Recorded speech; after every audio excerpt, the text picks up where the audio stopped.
이제 후쿠시마 핵오염수 방류 시간이 아마 지금 보니까 2시간 한 20분 남은 것 같은데요. 저는 이 일본의 핵오염수 방류가 어떻게 보면 바다 환경을 파괴하고 또 이 어민들의 어떤 생존권을 파괴하는 그런 재앙의 역사로 기록될 것이다. 저는 이렇게 생각을 합니다. 장관님께서 방금 뭐 오염수 방류에 대해서 찬성한 적이 없다 그렇게 말씀하셨는데 이 이야기를 어느 국민들이 믿겠습니까 지금? 저는 이 기시다 총리가 오늘 날짜로 이렇게 결정하게 된 결정적 계기가 우리 정부가 거기에 동조하고 거기에 어떤 그 빌미를 줬지 않았냐. 다시 말해서 오늘 날짜로 방류하게 된 것이 우리 정부가 결정한 거 아니냐 이런 문제 제기를 하고자 합니다. 왜냐하면 여러분도 뭐 신문 보도에 다 이렇게 나서 아시겠습니다만은 아사히 신문의 8월 16일자 보도 보면은 윤 정권과 여당 안에서 후쿠시마 제1원전 처리수 방출이 피할 수 없는 문제라면은 오히려 총선거에 악영향이 적은 조기 실시를 바라는 목소리가 나오고 있다. 그리고 이 뜻은 일본 쪽에도 비공식적으로 전해져 있고 일본 정부의 판단에도 영향을 줄 것이다. 이렇게 보도하고 있어요. 또 요미우리 신문은 한국의 사정으로 방류 시기를 늦춰왔다. 이런 내용을 보도했습니다. 물론 이것이 서로 상반된 이야기일 수 있습니다만은 결정적으로 한국 정부가 날짜를 정한 것 이렇게 해석할 수밖에 없는 거예요. 결국은 한미일 정상회담 하고 난 다음에 방류 날짜 정한 거 이게 결국은 나왔지 않습니까? 장관님 오늘 날짜를 예측했습니까? 해수부에서? 예측 못했습니다. 예측 못했잖아요. 예. 여기에 대해서 우리 장관님이 하실 이야기 좀 해보세요. 아사히 신문의 보도 내용.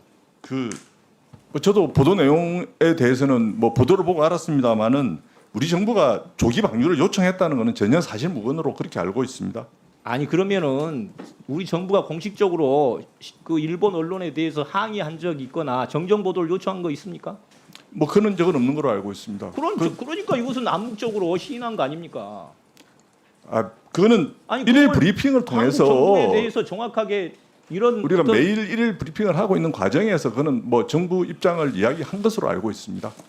아니 그러니까 공식적으로 이런 부분에 대해서 이야기를 하는 것이 외교적인 관례이고 또 우리 국민의 자존감을 높일 수 있는 거라고 생각을 하거든요. 그런 부분에서 조치가 없잖아요. 그래서 후쿠시마 원전 이 방류 문제 이거 어떻게 보면 처음부터 끝까지 우리나라가 너무 굴욕적이다. 특히 윤석열 대통령과 그다음에 현 정부의 이 안일한 자세 이런 거에 대해서 국민들이 지금 이해하고 있지 못하고 있습니다. 그렇지 않습니까? 그렇게 생각하지 않습니까? 저는 뭐 그렇게 생각하지 않습니다. 그럼 어떻게 생각하십니까? 우리 정부로서 할 수 있는 일을 국민의 건강과 안전을 최우선으로 해가지고서 우리 정부가 할 수 있는 일을 최선을 다해왔다고 생각을 합니다. 아니, 최선을 다해 온 게 어떤 거예요? 그걸 말씀해 보시라니까. 최선을 그 IAEA 검증단에도 같이 참여를 했었고요. 일본이 그 IAEA 검증 결과를 발표했을 때도 참여를 해서 우리 국민들한테 이것이 전혀 어떤 바다 환경이나 그다음에 미래 생태계에 또 우리 어민들의 피해가 없다라는 것을 검증해 본 적이 있냐고요. 원안위에서 또 그 IAEA 검토 결과를 가지고 원안에서 했지 않습니까? 그 시찰만 하고 왔잖아요. 국민들한테 공식적으로 납득할 수 있는 그런 납득하기에 다 설명을 언제 한 적이 있었냐 이걸 말씀해 보시라니까. 한 적이 있습니다. 지금 일일 브리핑을 통해서 계속 하고 있고 원안위 위원장을 단장을 해서 갔다 오고 난 뒤에도 충분한 설명을 한 것으로 알고 있습니다. 그리고 거기에서 우리 정부의 역할을 IAEA 검증 활동에 더해서 우리의 정부의 역할도 더한 것으로 알고 있습니다. 자, 장관님. 예. 이게 방류가 되면 우리나라의 어민들 직감적인 피해 발생할 것으로 예측하고 있지 않습니까? 피해가 발생한 거 불을 보도 뻔하는 거 아닙니까? 직접 피해에 대해서는 뭐 없을 것이라고 생각하고 일본 있고요. 어민들도 일본 어민들의 피해가 예상되기 때문에 일본 정부가 지금 대책을 강구하고 있는데 우리 해수에서 피해가 발생하는 거에 대해서 어느 정도 피해가 발생할 거라고 예측하고 있습니까? 직접적인 않는다는 거 말할 수 없는 거 아닙니까? 직접적인 피해는 저는 없을 것이라고 확신합니다. 확신을 하고 결국은 간접적으로 자, 소비 자, 위축을 통한 직간접 피해가 어느 정도 예측되고 있습니까? 그건 뭐 그 소비 성향에 관련된 부분이고 이렇기 때문에 그걸 예측을 하기는 곤란하다고 생각합니다. 자, 장관님, 일본도 지금 소문 피해 지원 2,800억 원, 그 다음에 직접 어민 지원 4,600억, 경제산업성에서 준비를 기금을 마련하고 있어요. 그것은 어민들의 피해나 소문 피해 이걸 통틀어서 직간접적인 피해가 예상되기 때문에 이건 준비를 하고 있는 거 아닙니까? 예, 근데 우리나라가 피해가 없다? 그런 피해는 저희들도 준비를 하고 있습니다. 그러니까 그것을 말씀해 주시라니까. 어느 피해 정도 준비를 하고 피해가 예상되는지. 지금 당장 금년에 우리가 소비 활성화를 위해서 640억 예산을 지금 거의 다 지금 추석 전까지 다 소진을 하고 있고요. 소진을 하고 있고 추가적인 어떤 예비비 문제라든지 이런 부분도 하고 있고 내년도 예산도 지금 우리 소비 촉진 활동이나 안전 강화라든지 구체적으로 그다음 말씀하시고. 그러니까 구체적으로 말씀드리겠습니다. 자, 좋습니다. 일본 정부 관계자는 22일 브리핑에서 오염수 방류 이후에 소문 피해가 발생할 경우에 한국과 중국 어민들에게는 일본 어민과 같은 보상을 할 것인가라는 질문에 보상이 없다 이렇게 이야기를 했어요. 그 보도 들으셨습니까, 장관님? 예, 그것까지 미처 확인 못했습니다.